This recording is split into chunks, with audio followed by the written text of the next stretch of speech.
Então, muito boa tarde a todos, não só para os que estão aqui presentes, mas também para quem nos vê lá em casa via YouTube. Bem-vindos à Semana Europeia da Formação Profissional. Esta iniciativa foi lançada em 2016 pela Comissão Europeia, no contexto da nova Agenda de Competências para a Europa, e desde então tem vindo a constituir uma plataforma onde todos os interessados no ensino e na formação profissional, em toda a Europa e no mundo, podem trocar ideias e boas práticas.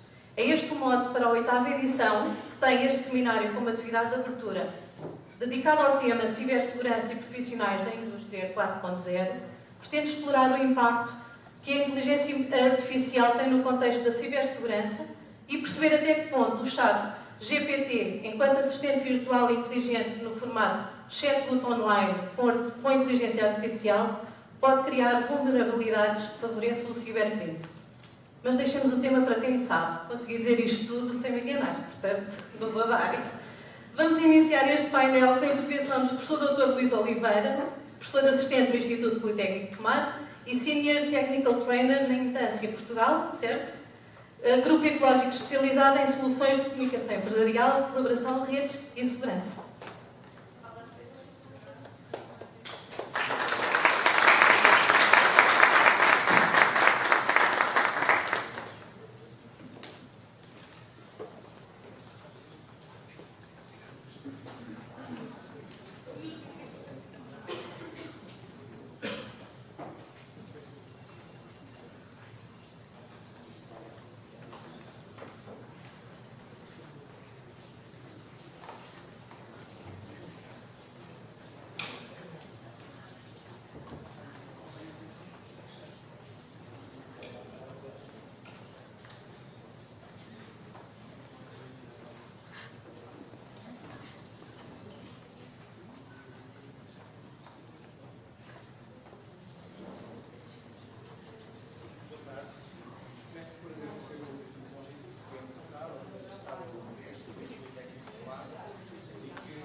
Aceitei com muita até sempre muito bom voltar aqui aos. Acho que o resto vai correr bem. É assim, já está. Estava a dizer que começo por agradecer o convite que foi endereçado ao Instituto Politécnico de Tomar, que eu aceitei com muita alegria. Portanto, já é um habitual cá vir. Portanto, já sinto a falta quando não venho. Portanto, sinto-me sempre muito bem por aqui. A minha apresentação é sobre a utilização do passwords. A nossa vida hoje é comandada por passwords. Normalmente são tantas que já temos dificuldades em memorizar, em arranjar mnemónicas. E isso tem sido um problema muito grande. Também, como paralelo a este tema, estão os ataques de phishing. E vou falar um bocadinho de ataques de phishing e porque é que os ataques de phishing são uma das principais ameaças às passwords, ao uso de passwords.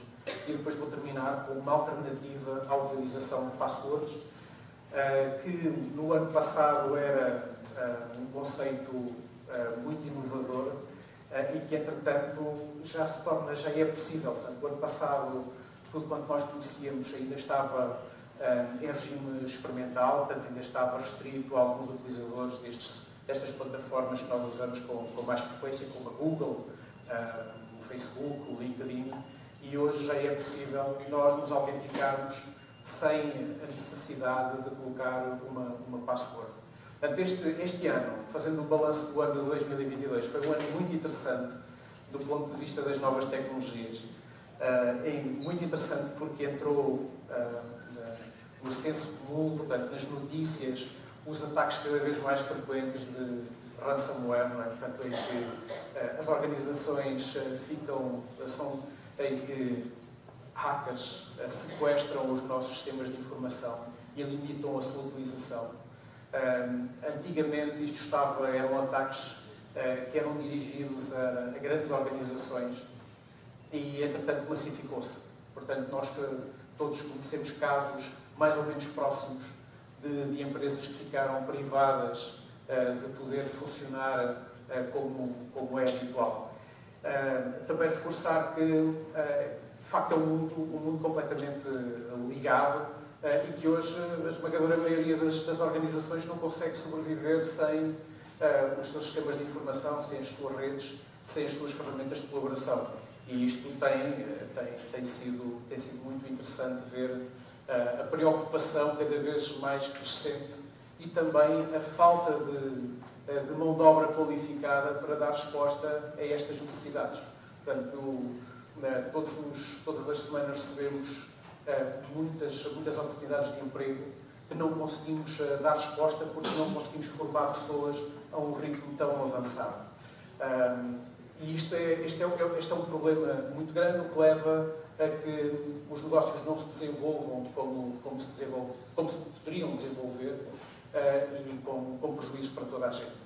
Portanto, a minha apresentação, ainda antes da Indústria 4.0, a Indústria 4.0 é um conceito muito interessante, que, do ponto de vista da segurança, também nos vem trazer desafios novos. O que é a Indústria 4.0? A Indústria 4.0 não é mais do que a junção de dois conceitos aplicados à indústria, não é? Portanto, e conceitos são esses: a internet das coisas e, por outro lado, as técnicas de aprendizagem automática. Portanto, aquilo que nós designamos por machine learning, que é uma área da inteligência artificial.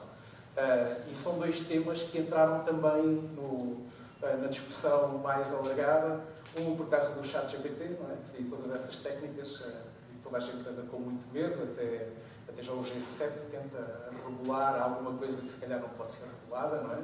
E isto não é regulado porquê? Sem querer desviar do meu tema. Porque antigamente, e vejam a inversão, há aqui também uma mudança muito importante, é que antigamente, até há bem pouco tempo, a inovação vinha da academia. E a academia, naturalmente, gosta de publicar e gosta de dar a conhecer aquilo que desenvolve. Portanto, esta é a nossa matriz. Portanto, é desenvolver, publicar e daí ter o devido reconhecimento. Como vocês podem imaginar, neste momento já não acontece isto. Portanto, o que é que acontece? Acontece é que há empresas que têm a sua agenda, têm os seus acionistas, têm a sua forma de gerar lucro e são estas que têm motivado e têm proposto as grandes inovações nestas áreas. Quais são as motivações nós não sabemos, não é? Mas é o lucro, portanto representa interesses de alguns grupos e por outro lado também ainda seguem aquela velha máxima de que o segredo é a alma do negócio, portanto nós não sabemos muito bem qual é o estado da arte relativamente, por exemplo, à inteligência artificial. Eu diria que se calhar não me vou enganar muito se disser que aquilo que nós conhecemos hoje, o ChatGPT, é apenas um bocadinho daquilo que já existe e que está à disposição de quem pode pagar por isso e dessas empresas. E isto é alguma coisa que é preocupante e que é difícil de regular. Nós não conseguimos regular o que não conhecemos e também não regulamos aquilo que não é regulável. Portanto, isto já ganhou a sua vida própria. Até ao momento, tanto quanto sei, as ferramentas de machine learning são mais, e da inteligência artificial, são mais utilizadas para proteger do que para atacar, tanto quanto sei, e volto a dizer, tanto quanto sei, é pelo menos assim que nós estamos a usar, utilizamos as técnicas de machine learning para classificar uma ação em ataque ou não ataque e com base neste tipo de classificação depois poder reagir. Reparem que neste momento os ataques são tão grandes e tão diversos que não é possível termos pessoas a olhar para cada um dos ataques. Portanto, há muitas respostas que têm que ser automáticas. Não só porque têm um período em que faz sentido reagir e a partir daí já está perdido, mas por outro lado porque são tão dinâmicas que não nos dá tempo de aprender em tempo útil. Portanto, isto é um desafio muito, muito grande. Relativamente à minha apresentação, portanto, a minha apresentação é a autenticação sem password. Normalmente o que é que, quando nós nos apresentamos a um serviço e a uma máquina a quem nós nos apresentamos, nós temos que garantir que do outro lado está a pessoa que afirma ser. Portanto, temos que autenticar a pessoa e depois, numa fase seguinte, temos que autorizar a pessoa. Portanto, as pessoas podem, a autenticação pode ser bem sucedida, mas os níveis de autorização serem diferentes, consoante o papel que desempenham numa organização ou consoante as permissões que lhe deram. Isto normalmente envolve passwords.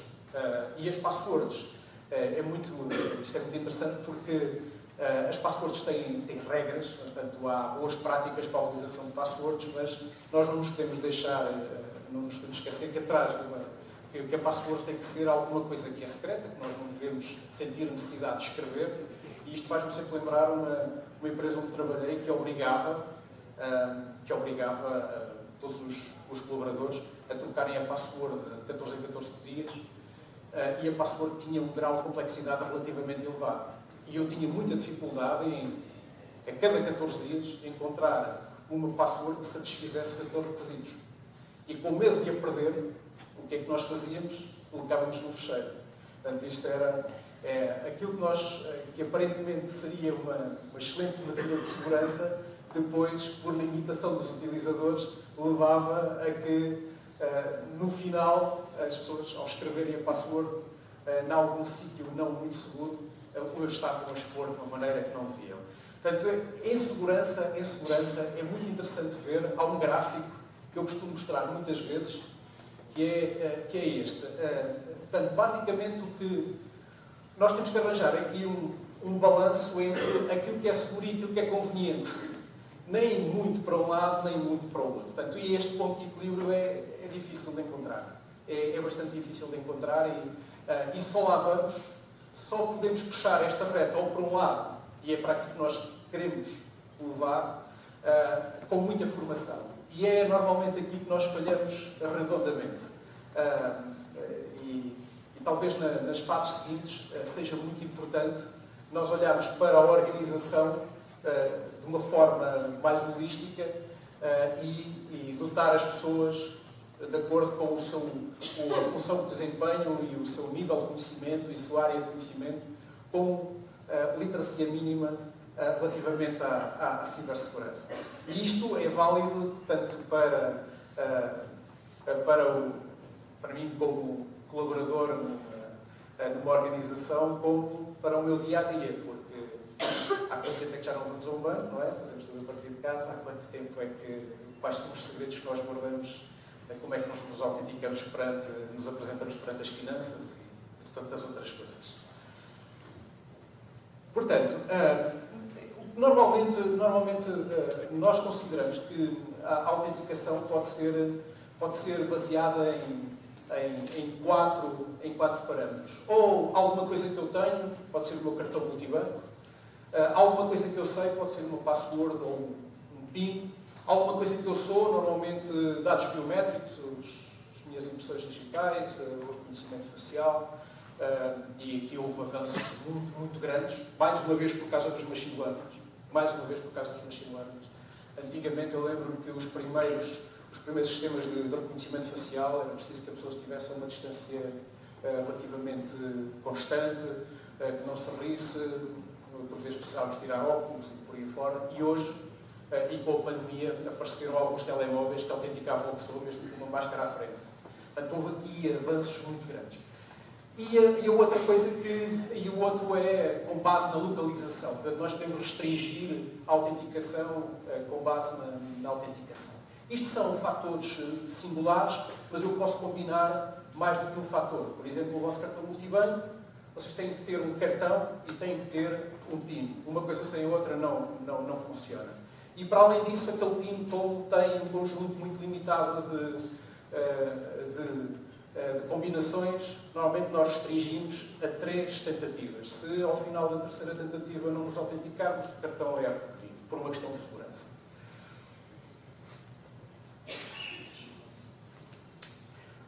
Relativamente às passwords, o que é que nós gostávamos que aquelas passwords tivessem? É que fossem todas muito prováveis.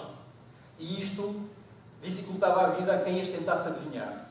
Na prática, isso não acontece. Na prática, o que acontece é que se eu representar aquelas passwords, portanto, aqueles pontinhos que ali estão em cima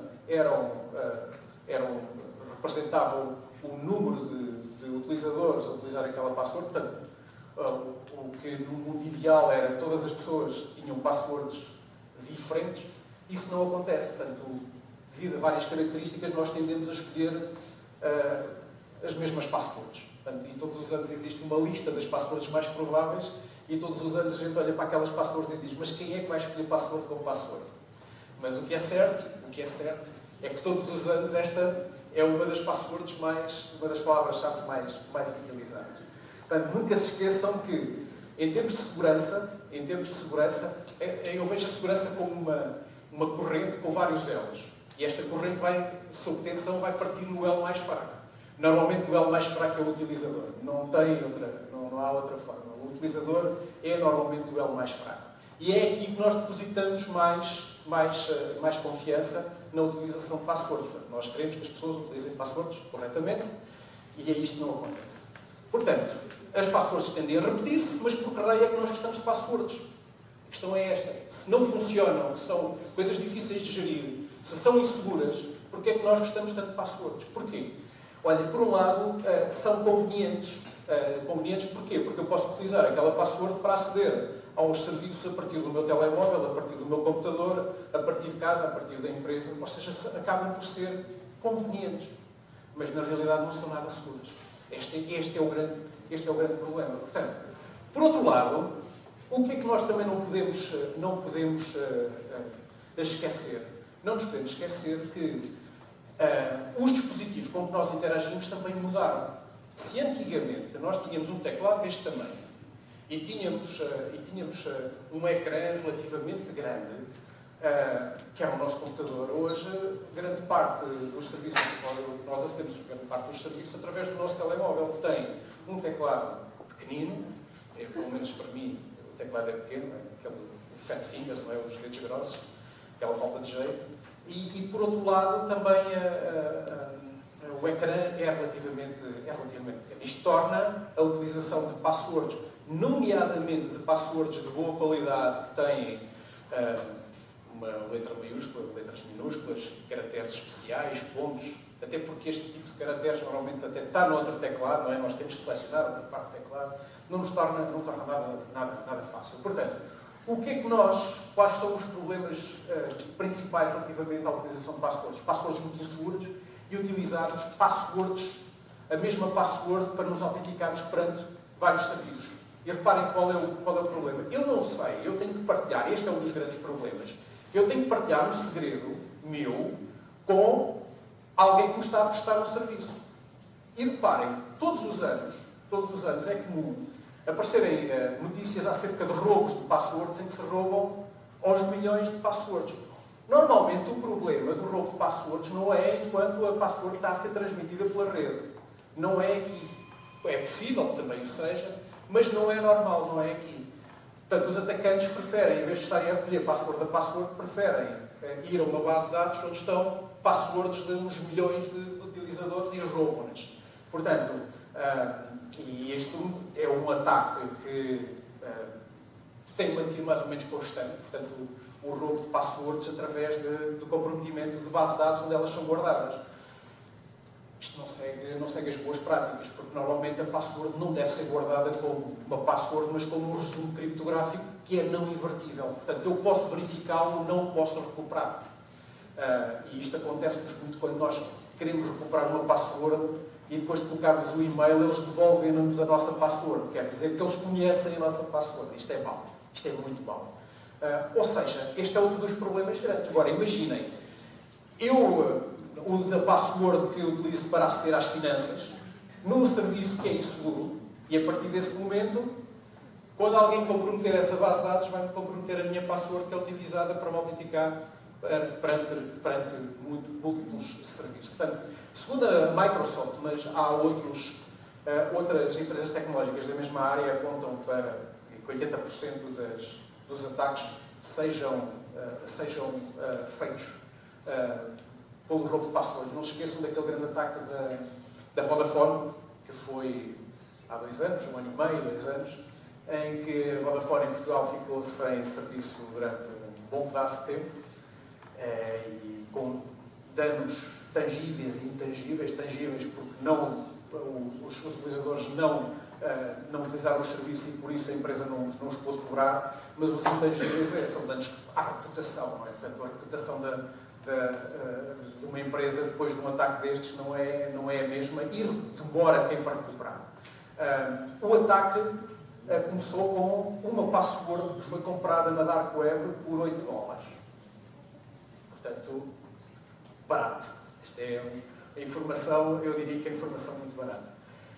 Uma das técnicas de roubo de passwords é através de phishing. E o phishing, já toda a gente, este é um termo, isto é ir à pesca, não é? Portanto, assim, se calhar, uma tradução à portuguesa. E a ideia é levar este tipo de ataques, normalmente enquadra-se num tipo de ataques que se designa por engenharia social. Ou seja, para que eu aprender tecnologia a tentar quebrar protocolos quando é o mais fraco é o utilizador e, portanto, se eu levar o utilizador a dar-me essa informação, porque é que eu vou aprender como é que os protocolos funcionam e como é que a aprovisionar recursos computacionais para quebrar determinada segurança. Portanto, o phishing tem tido resultados muito bons e, normalmente, isto leva a quê? Olha, é uma mensagem que nós recebemos e essas mensagens, eu já vou mostrar as características delas, que nos levam a uma daquelas opções. Olha, por exemplo, o clicar num link que é inseguro e, com isso, descarregar algum software que depois me vai roubar, me vai abrir algumas portas alguns portos no meu computador e que ou que vai roubar informação e transmitir.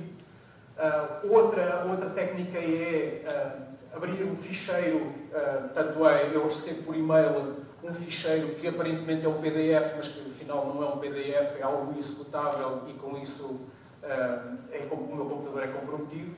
O outro é clonar, portanto, criar uma cópia falsa de um site onde eu tenho que me autenticar, onde eu vou colocar o meu username e a minha password.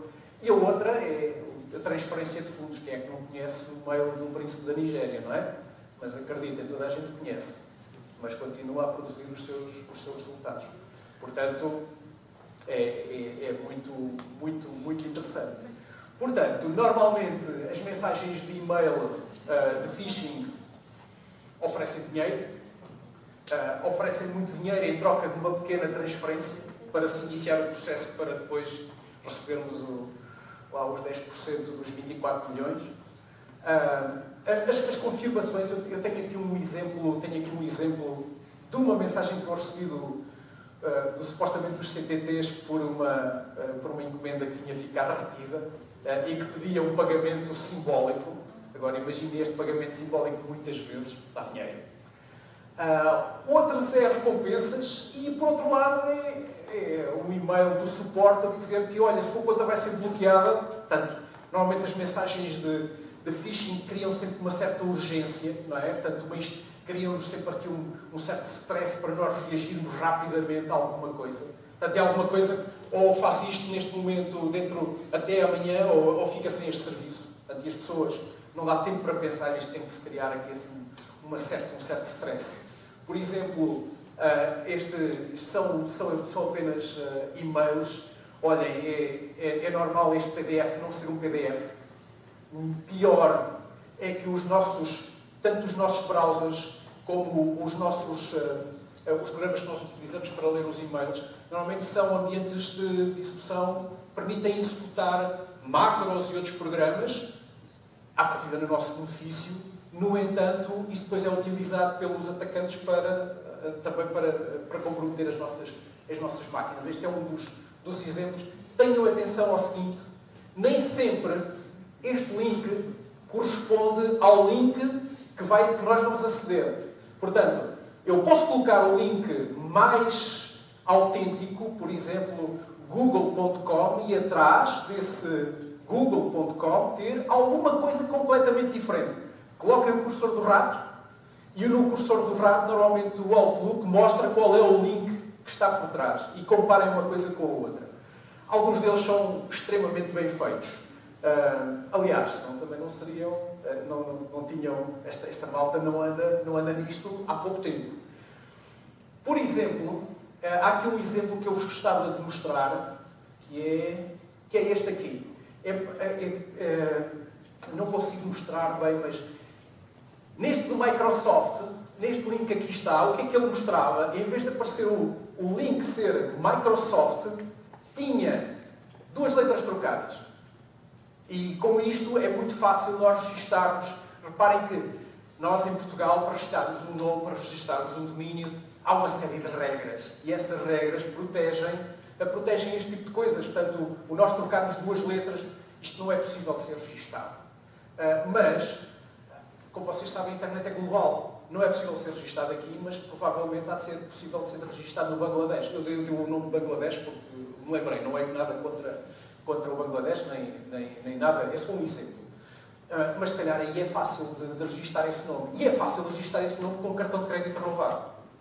Portanto, a internet é global, como vocês sabem, é uma rede global, os perigos também são globais. Portanto, este é um exemplo que é muito tramado de perceber. Olha, aquele que eu vos falei, isto foi do meu telemóvel, portanto, esta foi uma mensagem que eu recebi. Foi um screenshot que eu tirei do meu telemóvel e depois tinha reparem que uma das características, isto pesa a nosso favor, normalmente os e-mails são mal escritos.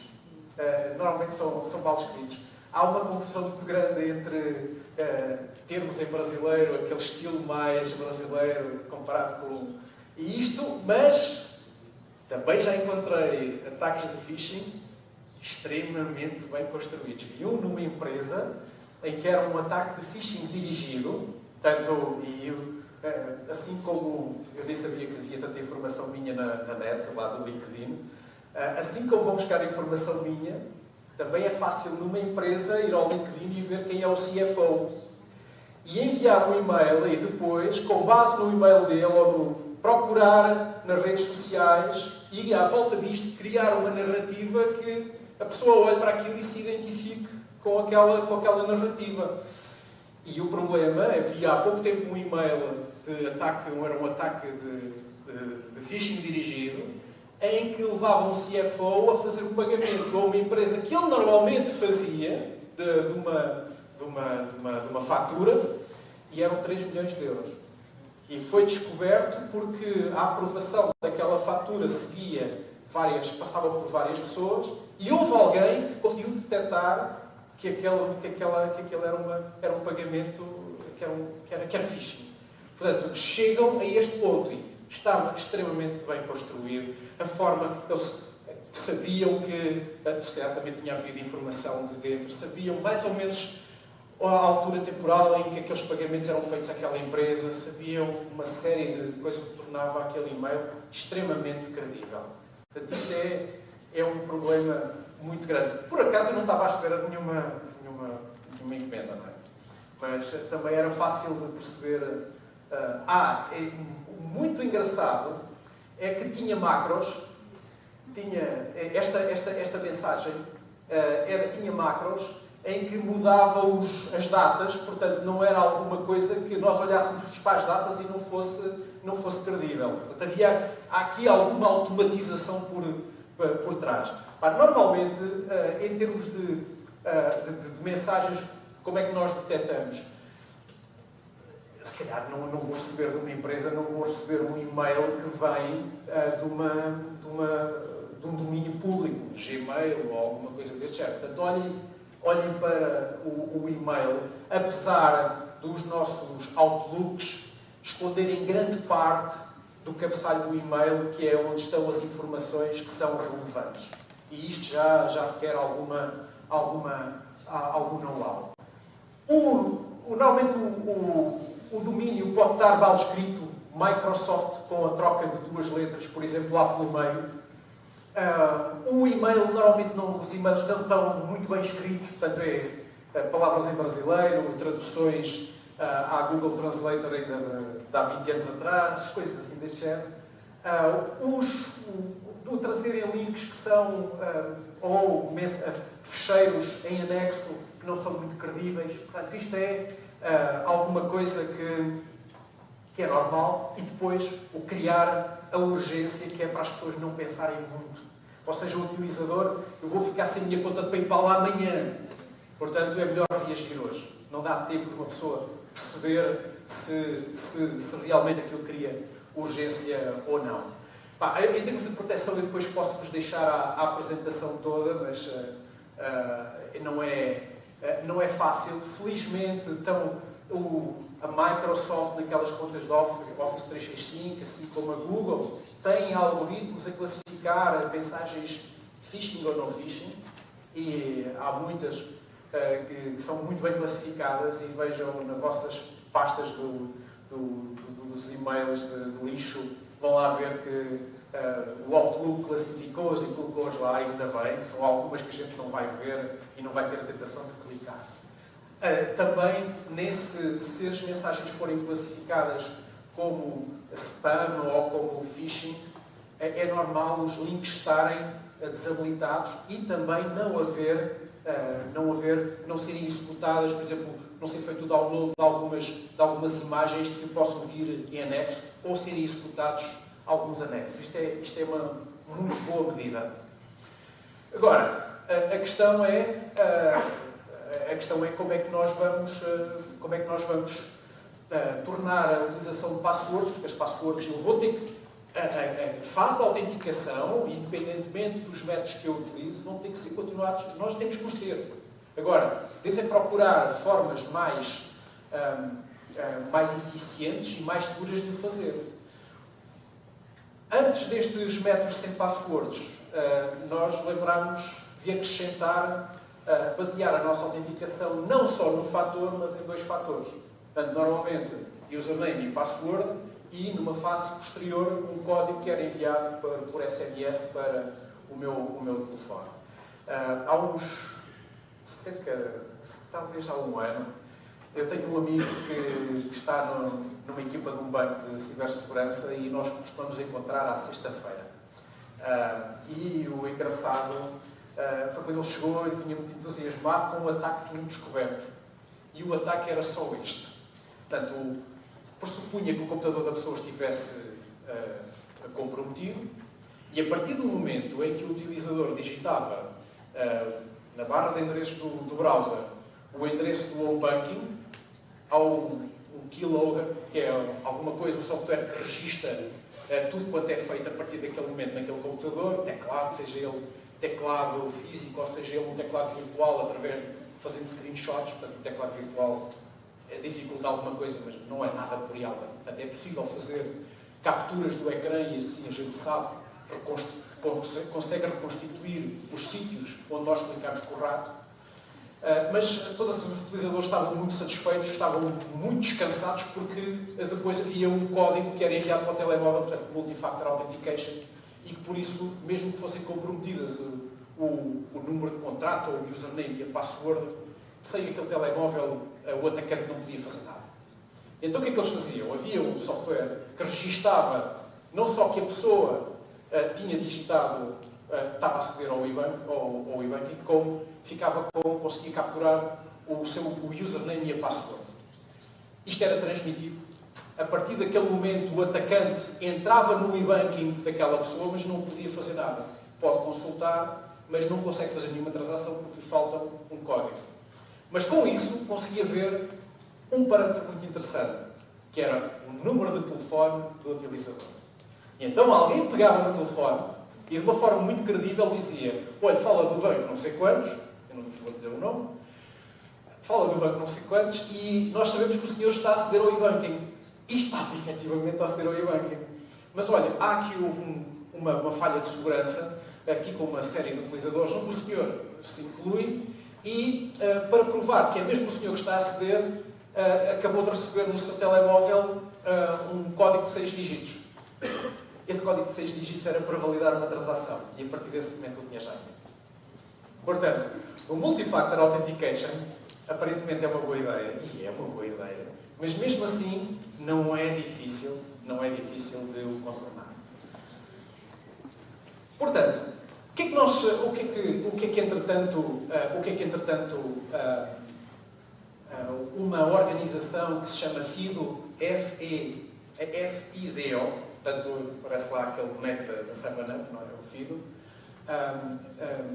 criou um método que permite a autenticação sem passwords. Ou seja, o utilizador não digita a sua password.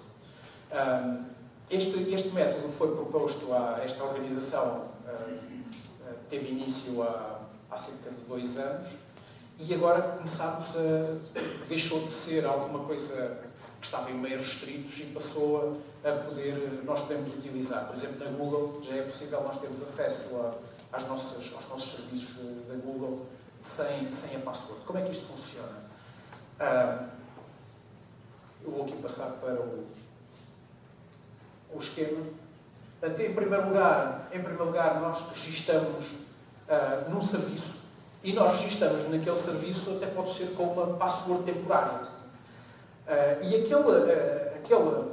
O problema agora é que não há password do utilizador, mas há alguma coisa que identifica aquele utilizador e aquele dispositivo. Portanto, eu registro, e o que é que acontece aqui? Há uma chave que é criada, eu vou criar uma chave e vou registar, na realidade são 2 chaves. Há uma chave que é pública e outra chave que é privada.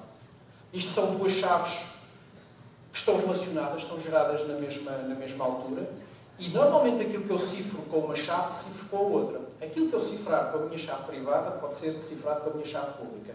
Aquilo que for cifrado com a minha chave pública, só eu posso decifrar com a minha chave privada. Portanto, nós já utilizamos este conceito em muitas coisas da nossa... por exemplo, o cartão de cidadão, a autenticação do cartão de cidadão é baseado neste princípio. Não é um princípio novo. No entanto, não são chaves que a gente consiga decorar, porque as chaves, estas passwords mais tradicionais, são baseadas em mnemónicas e nós conseguimos, e têm um tamanho muito pequeno. Estas chaves são geradas por um algoritmo e têm normalmente, em termos de bits, têm normalmente ou 1024 ou 2048. Tem um número muito grande. Não há mnemónica possível.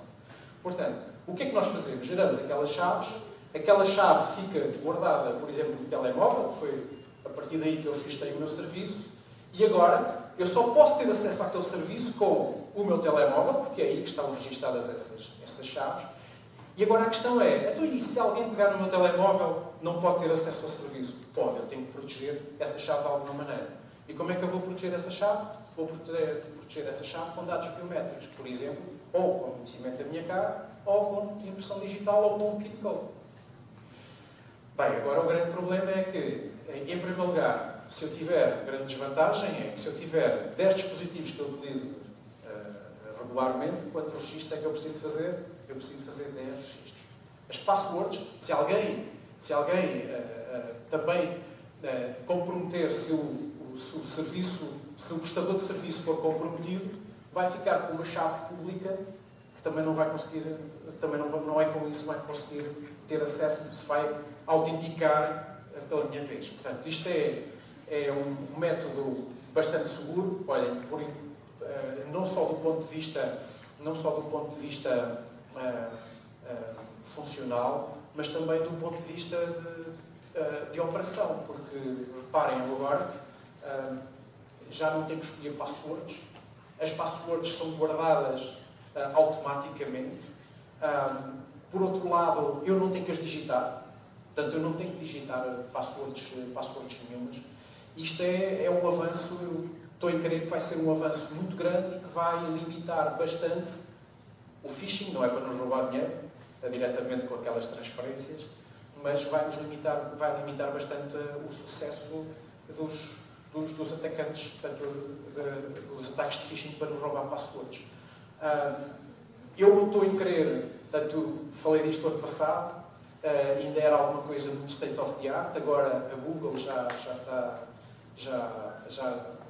disponibilizou isto, já abriu para toda a gente, e estou a crer que vai ser o método de autenticação mais usado nos próximos tempos. Isto porquê? Porque atrás desta organização está a Microsoft, está a Google, está a Apple e mais uma série destas grandes, portanto, que normalmente movimentam o mercado. Agora, é preciso que os prestadores de serviços nos façam também o trabalho deles. Não é? Portanto, Mas retiramos, é um método que estou a crer que é bom porque retira algum peso de cima dos utilizadores. E pronto, e concluo a minha apresentação.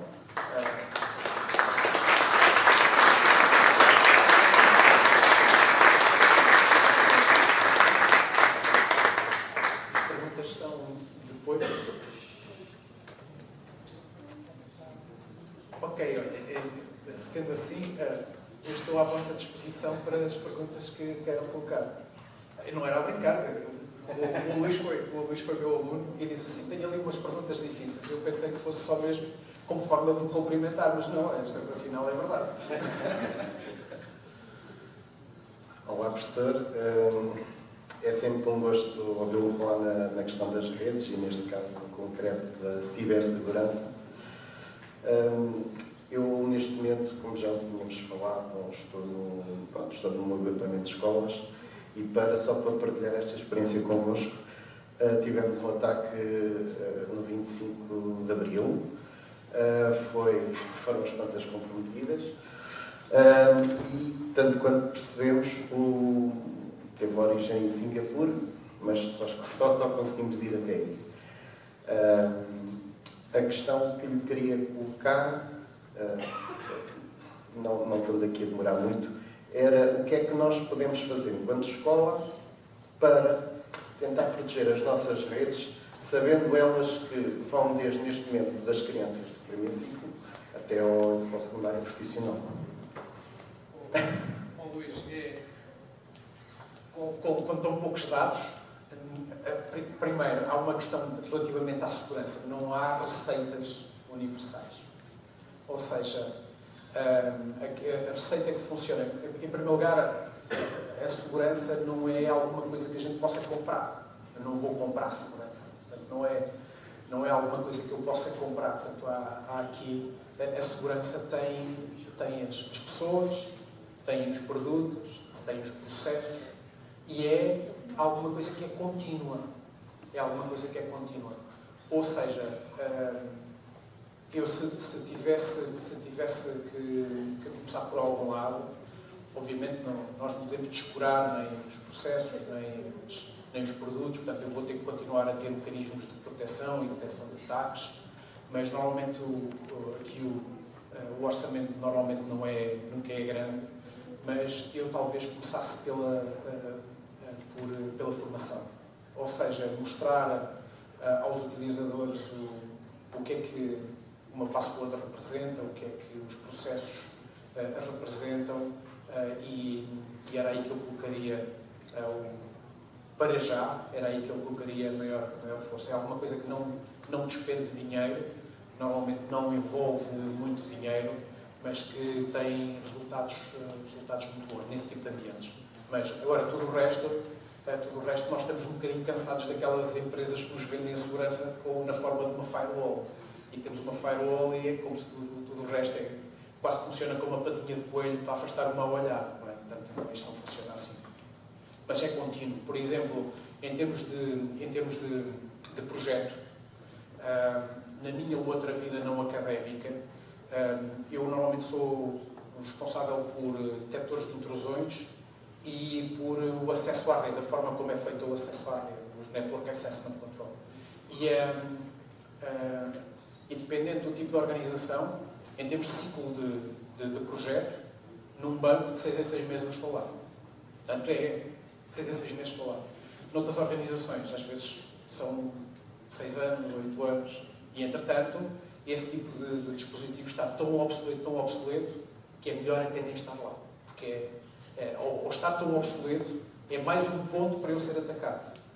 Portanto, isto não vejam a segurança como alguma coisa acabada, como um produto. Isto é contínuo, é um processo, é complexo.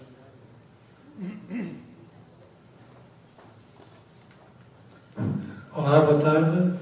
Também cumprimentava o professor Luís Oliveira, que conheço bem lá do IPT, e realmente o professor Luís Oliveira, efetivamente, como aliás já tinha demonstrado noutras instâncias, é um bom comunicador e, neste caso, além de ser um bom comunicador, até deu aqui importantes dicas, importantes conselhos neste domínio da segurança da internet. Mas, ó professor Luís, de facto também dizia na altura, e a gente percebe isso, que neste domínio da utilização, quer das passwords, quer da internet em geral, de facto não há regulação possível, porque, como dizia, até há mesmo domínios que não são reguláveis. Quer dizer, se porventura, neste mundo da internet, há domínios, e há bastantes, que não são reguláveis, então é inevitável que estamos condenados à vigência, digamos assim, da lei da selva na internet, porque realmente não há segurança, como acabou de dizer, que nos guarde, que nos segure. 80% dos ataques são feitos por roubos de passwords. Portanto, mesmo o sistema FIDO, que este método que o professor nos dizia que, em certa medida, é o mais promissor para o futuro imediato, eu, quando me falou na criação de uma chave privada e de uma chave pública, sobretudo esta, fiquei logo com alguma suspeição, porque a gente sabe que, neste domínio, como noutros, o crime anda sempre à frente da lei. Portanto, se eu vou criar, mesmo no âmbito do método FIDO, uma password pública, eu não estarei a dar uma grande margem de acesso ao presumível criminoso.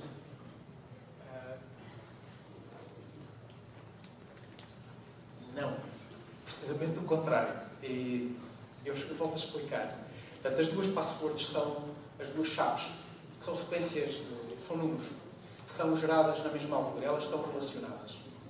No entanto, aquilo que eu cifrar com uma chave só pode ser decifrada com a correspondente. Eu dou-lhe um exemplo. Imagino que me querem enviar uma mensagem confidencial.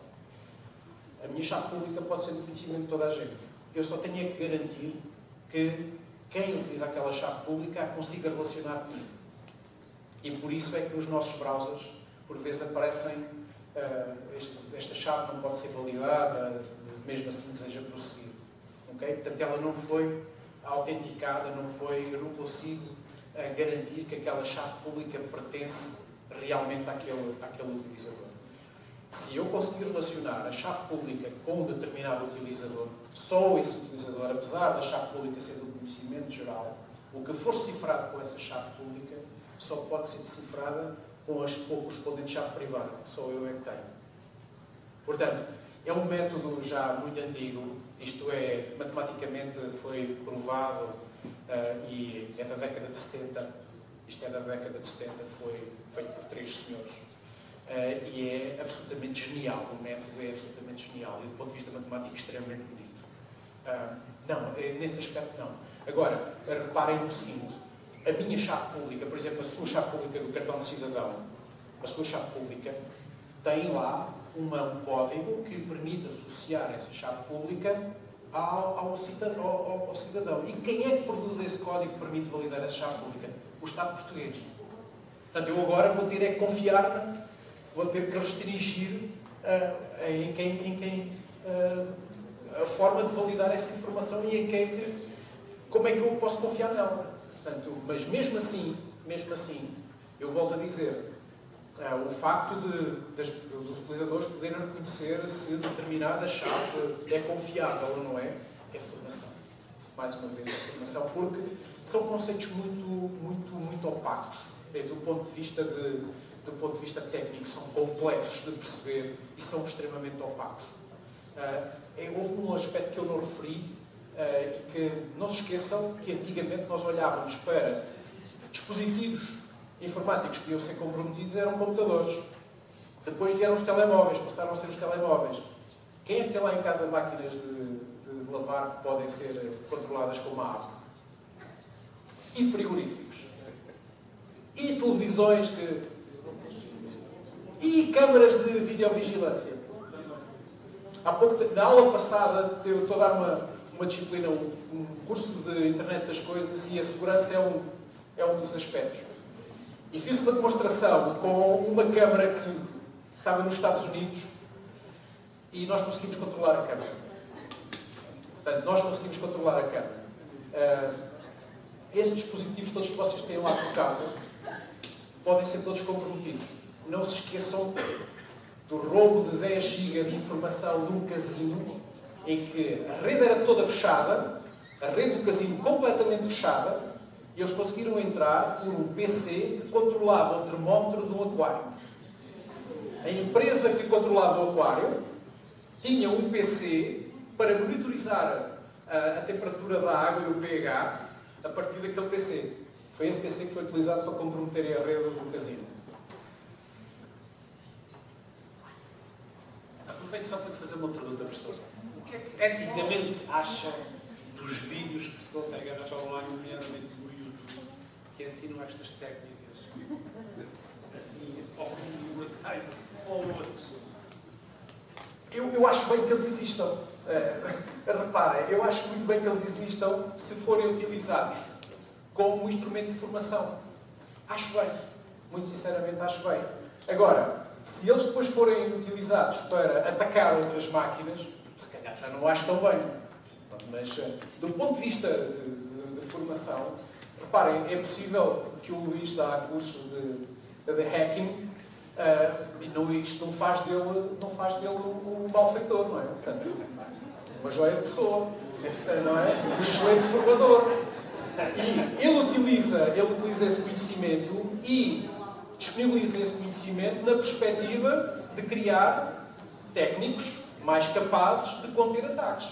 Portanto, eu acho bem essa informação. Agora, sinceramente, o venderem-se, por exemplo, passwords na net, obviamente não estou de acordo, mas a ética, e este é dos aspectos que neste momento, isto com parênteses, nós de tempos a tempos fazemos uma avaliação do curso com o nosso Conselho Consultivo e a Unesco desafiou-nos a colocar no curso de Engenharia Informática aqui do Instituto Politécnico de Tomar conteúdos de ética. E fazem todo o sentido. Nós temos que formar pessoas que têm que ter têm que conhecer esta dimensão mais da ética. Portanto, e reparem como é importante neste momento. Reparem, a notícia da semana passada, a Tesla utilizava as imagens captadas do interior dos carros para fins que não era a Tesla, mas eram funcionários da Tesla. Isto é tramado, não é? Portanto, quem tem agora um carro mais moderno, o vosso carro não está desligado da net. Escusam de pensar que andam incógnitos, não andam. O vosso carro está ligado à net. Agora, o que é que fazem com esses dados? É obviamente algo, isso já está naquela dimensão da ética.